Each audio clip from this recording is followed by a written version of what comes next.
की बात इसमें कहां है भाई?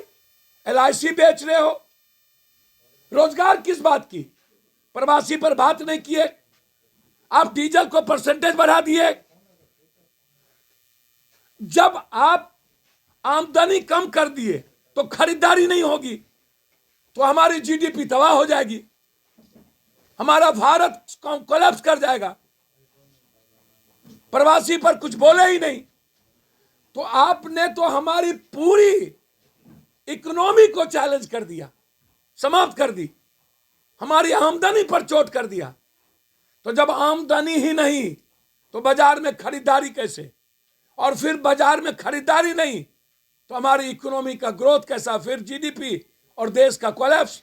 किसान के पैसे लूट के चले गए, 125 करोड़ रुपया ब्याज सूद, बैंक से डिपॉजिट के आधार पर 81 करोड़ किसान को दिला दिया और बाद में सूद ब्याज कर दिया, और अब उनको नोटिस आ रहा है बैंक के द्वारा,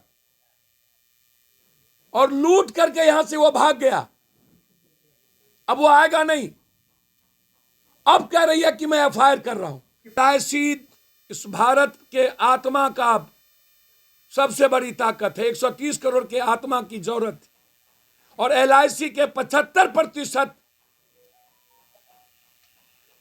बेनिफिट को पूंजीपतियों के हाथ बेच देना, इससे बड़ा दुर्भाग्य कुछ नहीं। बिहार का विशेष पैकेज आपको याद होगा,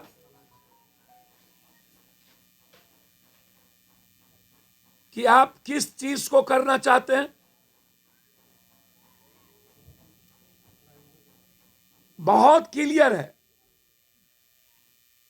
कि देश को बेचने के बजट, क्योंकि लगभग सारे PSU को बेचा जा रहा है, और यह तय कर लिया इस बार भी। LIC में प्राइवेट हिस्सेदारी 75% कर दी गई,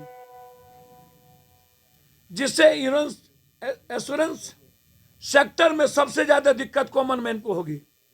बिजली बिल्कुल प्राइवेट हो गई, अब वोचर दिया जाएगा। किसानों को मिलने वाली सब्सिडी पर सबसे ज्यादा दिक्कत बिजली पर। जब प्राइवेट हो गए तो सब्सिडी कहां?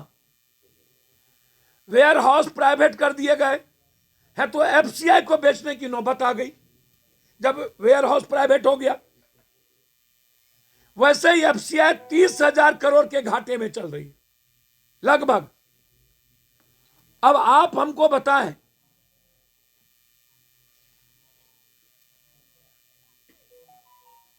कि बिहार के लिए एक भी ऐसी चीज है, मैं पूछना चाहूंगा विशेष राज्य विशेष पैकेज पर, मैं पूछना चाहूंगा बिहार के लिए केंद्रीय विश्वविद्यालय पर, मैं पूछना चाहूंगा बिहार के लिए बंद फैक्ट्री, जैसे अभी सबसे बड़ा दुर्भाग्य है कि 40% इंडस्ट्री थी हमारी चीनी की, हम 18% पर आ गए, और रीगा चीनी मिल को बंद करने की घोषणा हो गई,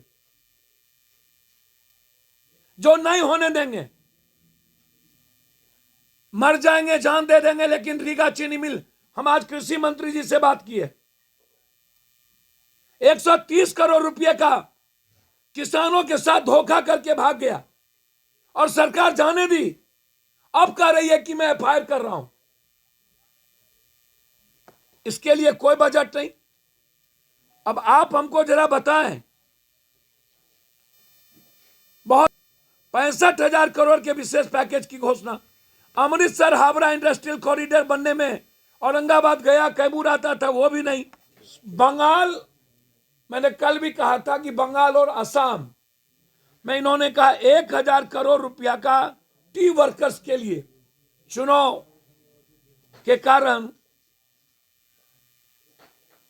और वित्त मंत्री ने आज कहा कि 2022 में राजकीय कोष घाटा 6.88 रहेगा, जब खुद वो कह रहे हैं market gross boring 12 lakh crore रुपया रहेगी, और 2025-26 के लिए लक्ष्य 4.5 रखी गई है, 25-26, और अभी 6.8। अब आप हमको बताएं, ये जो झूठ का पुलिंदा है बिहार में, आप जो न रोजगार, न आयकर में छूट, न कृषि का सशक्तिकरण, न उद्योग का पुनर्जागरण, न रेलवे का पुनर्स्थापन, न शिक्षा का सरल सुलभ, न स्वास्थ्य सेवा उपलब्ध कराने की योजना, बस भारत बेचने की योजना।